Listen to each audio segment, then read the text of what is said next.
By what sense do we have a regulation in government that says we'll pay $6,000 a month to keep someone in a hospital that we believe would be better off at home, but the family cannot afford one-sixth of that amount to keep them at home? This is who President Reagan was referring to, 3.5-year-old Katie Beckett, who spent nearly all her short life in a Cedar Rapids, Iowa hospital.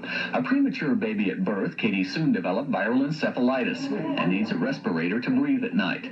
When the insurance money ran out last spring, Medicaid started picking up the bills, which actually run closer to $12,000 a month. But Katie's doctor says her parents, Mark and Julie, could take care of her just as well at home. They already know how to run the equipment, and it costs 50 to 75% less.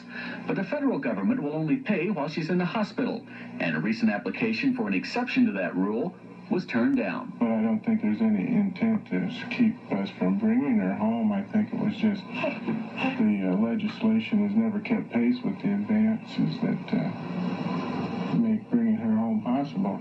An Iowa congressman came to the Beckett's aid, but they never dreamed he'd take it right to the top. They still aren't sure of winning, but with the president on their side now, they figure the odds are better. Dave Franzman for ABC News, Cedar Rapids, Iowa.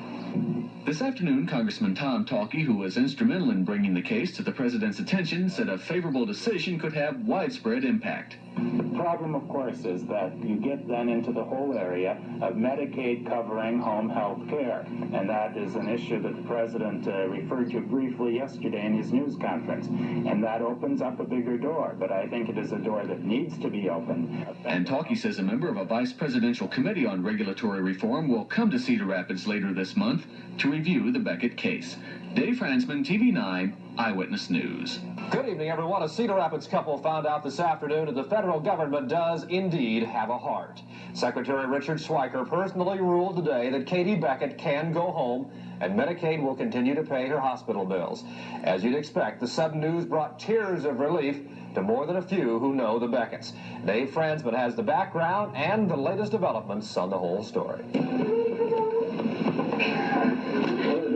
Going home, going home. That was what 3.5-year-old Katie Beckett wanted to tell her mother when she saw her today.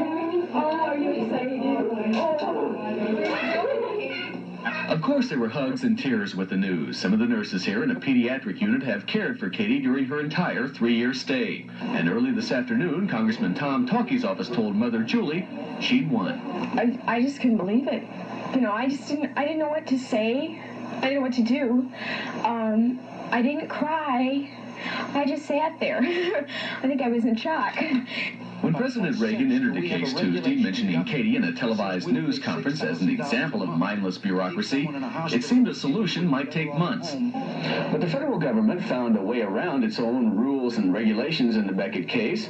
In fact, Secretary Richard Schweiker found the loophole himself. In a memorandum to the president, the Director of Health and Human Services concluded a recently passed law said the federal government could ignore its own rules if it would save money.